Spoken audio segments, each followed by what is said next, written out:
You ever build a rig that you're totally happy with and it performs just fine, and at some point you're just like, oh, FX it. Time to mod that thing. So what we're doing today, fellas, we are working and modding the FX118 XComp chassis from DirectRC. Let's get it. Welcome to CK4RC. Welcome back to the channel. I'm CK, this is CK4RC, and this is the XComp. If you remember last time, I built this pretty much box stock. The only thing that I changed, instead of using the stock servo, I went with the torque servo, because why not? Well, I did use the Next Racing shock upgrade that comes with the XComp, and overall, did you hear that? They stick a little bit. Now here's the thing, here is my disclaimer. These stick because I took them out of the package and I put them directly on here, and I did not check the oil. I did not add any oil. I've seen a lot of comments that, oh, Next Racing shocks, they're just so sticky. They are when you open them up out of the package and you don't do anything. But now that look how smooth that is now. You just got to work the oil in a little bit and then they work just fine. But I did get one of the first batches of the XComp, and I got blue shocks with mine, which I was going to go with that because I like the black and the blue, but I changed my mind.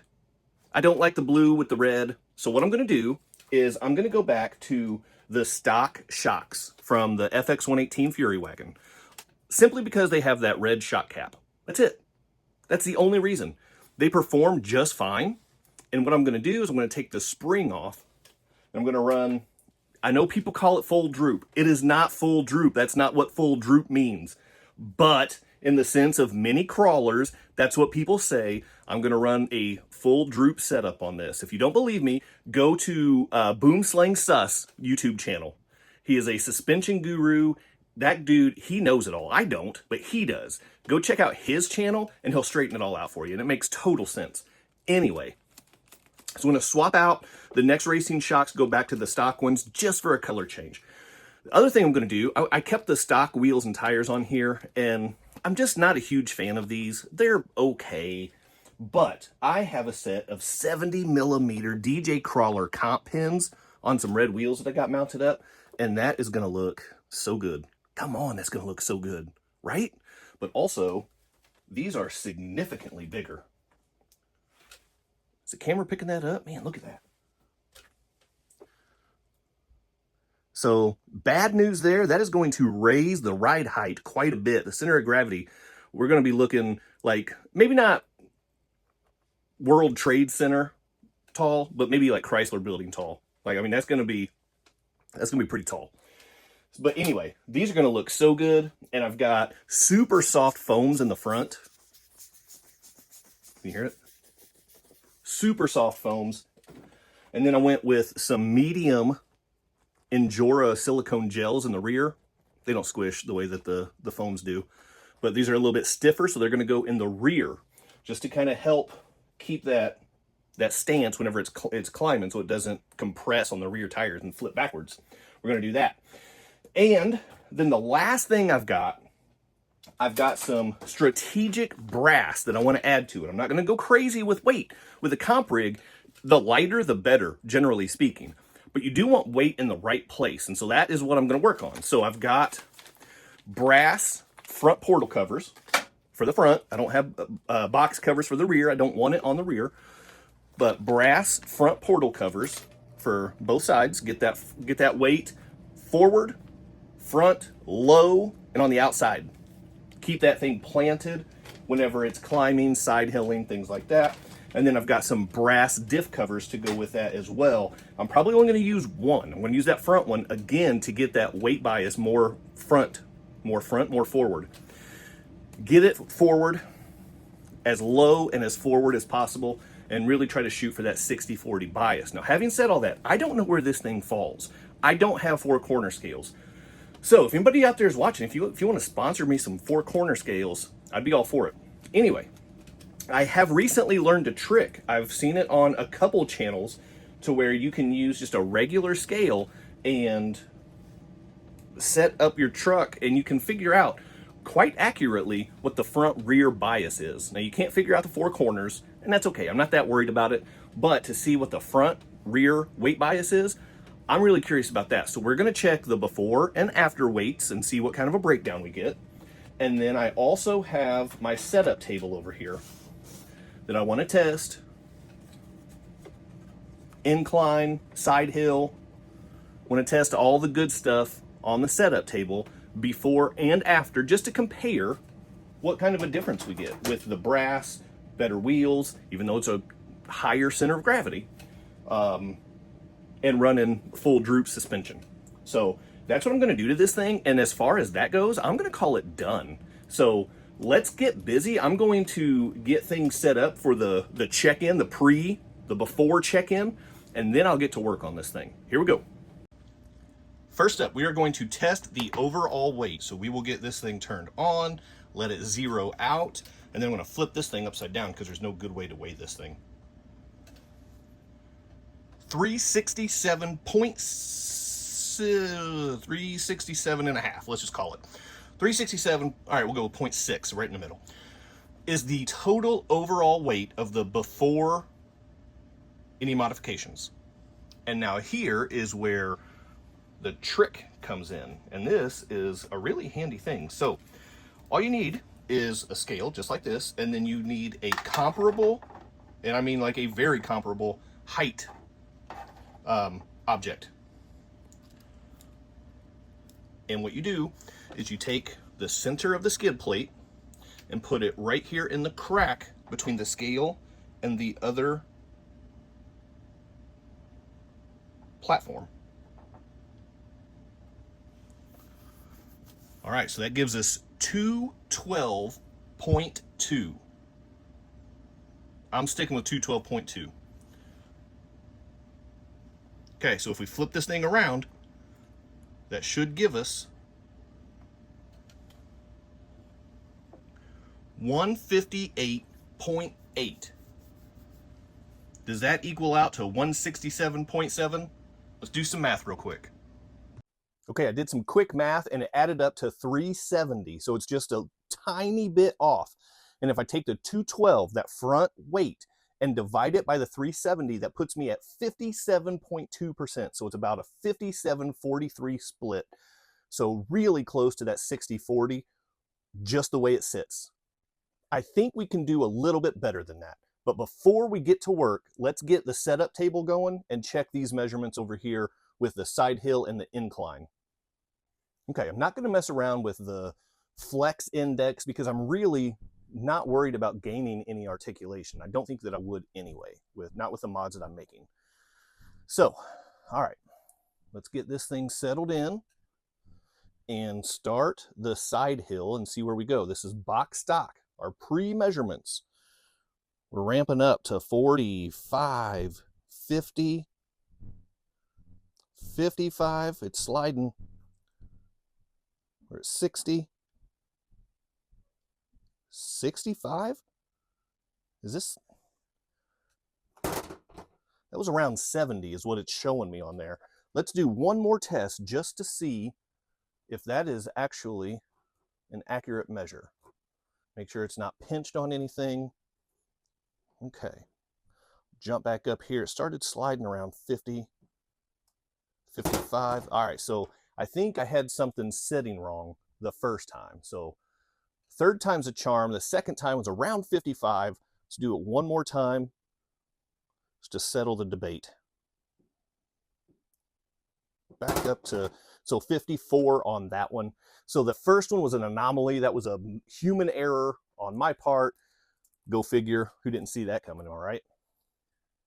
All right, now let's get it lined up for the incline.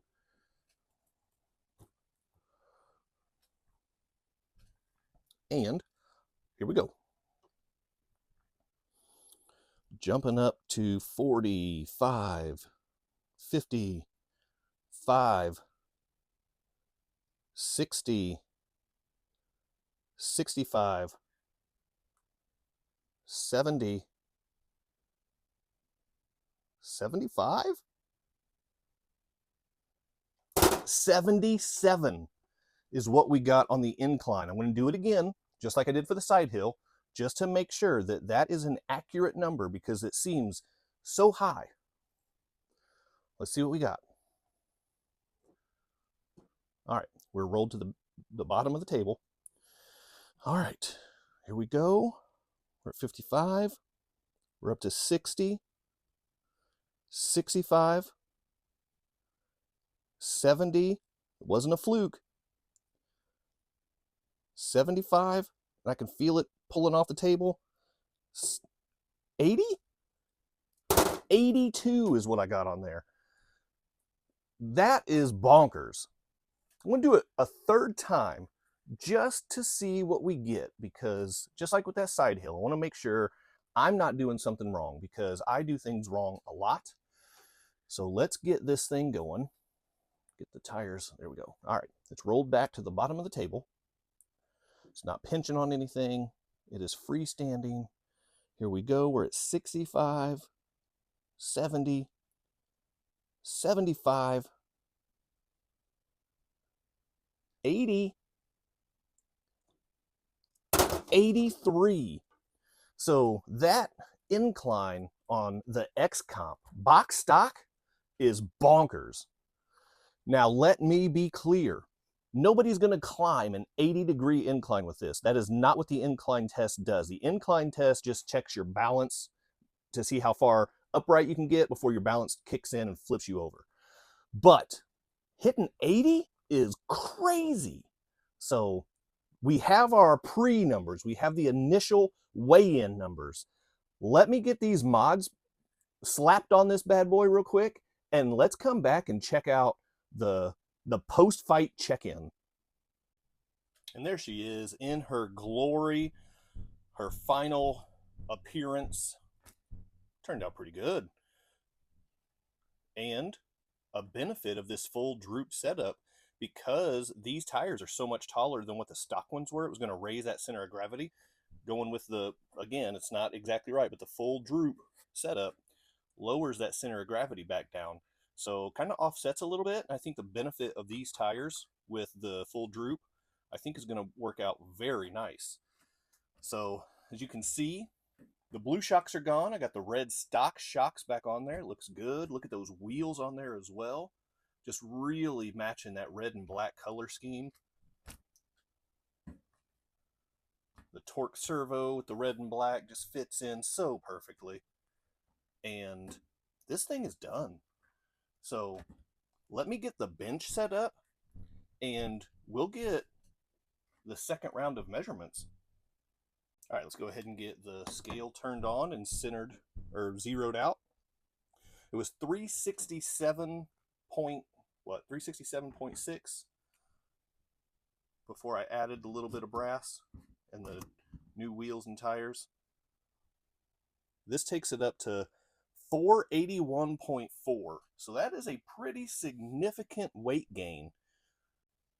And then if we go ahead and get our split weight set up here, what did I say the total weight was? 481.5. It sounds like it's a little bit different than just a second ago, but it's on the scale. Nothing's touching anywhere else. 481 and a half. Okay, so that's good to know. So let's get this set up. I want the skid plate right in the middle, right down the pipe there. Now it might not look exactly lined up on the camera because I do have the camera shifted a little bit, so it might not look like this is lined up. And same thing whenever we did the pre-weight before. Also, the camera was at a little bit of an angle, so it didn't quite look right. But the front weight is 275.8.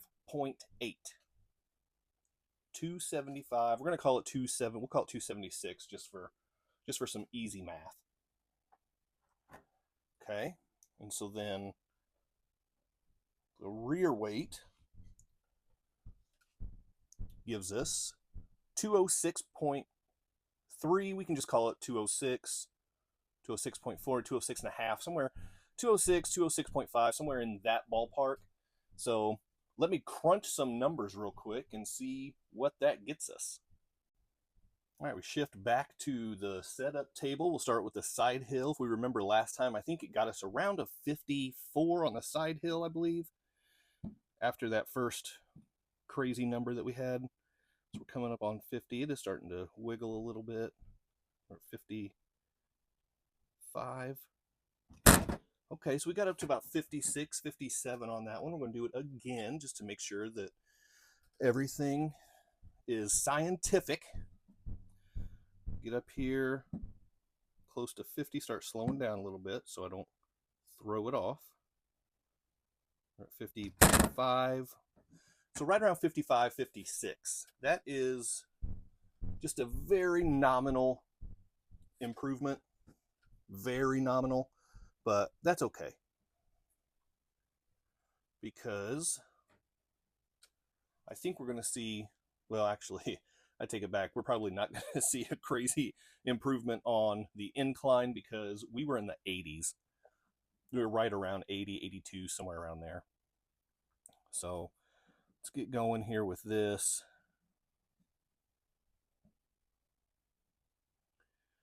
We're at 70.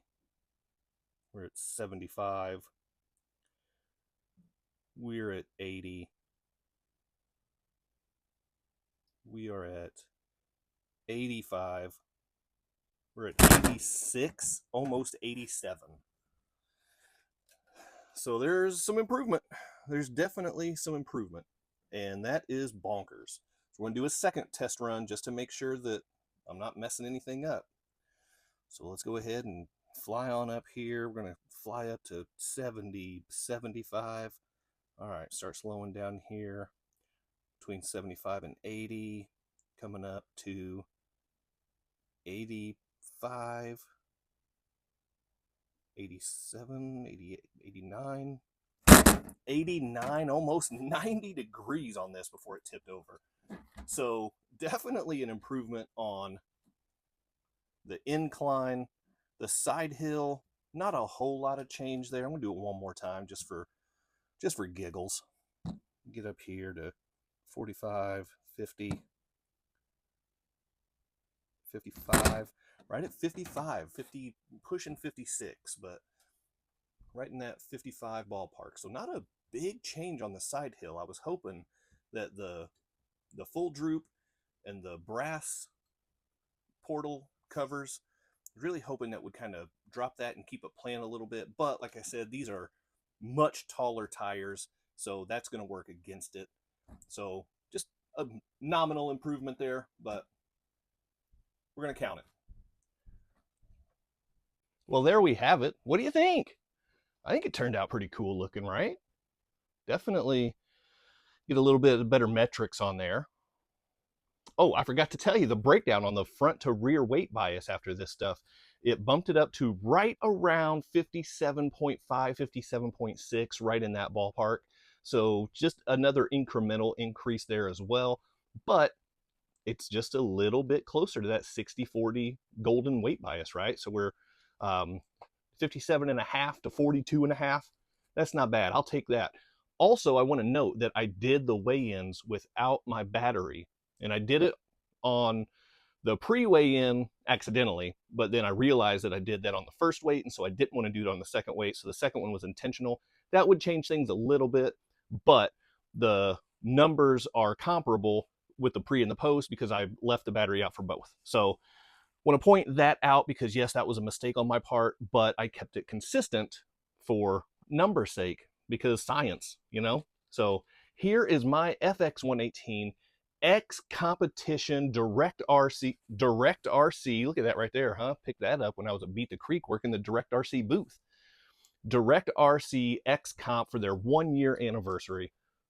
Pretty cool rig, man. Right? Pretty cool rig. What do you think? Leave me a comment.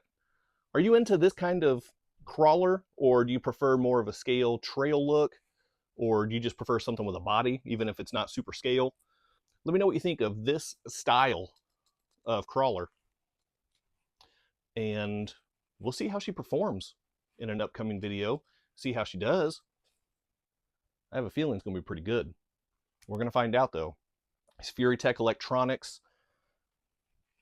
battery on axle, 5743 weight bias, big old DJ Crawler comp pin tires. I think it's going to be pretty good. So we'll figure that out for sure. In the meantime, make sure you hit that quadfecta before you go. Like, subscribe, comment, and share. Keep doing RC stuff, and I'll see you next time.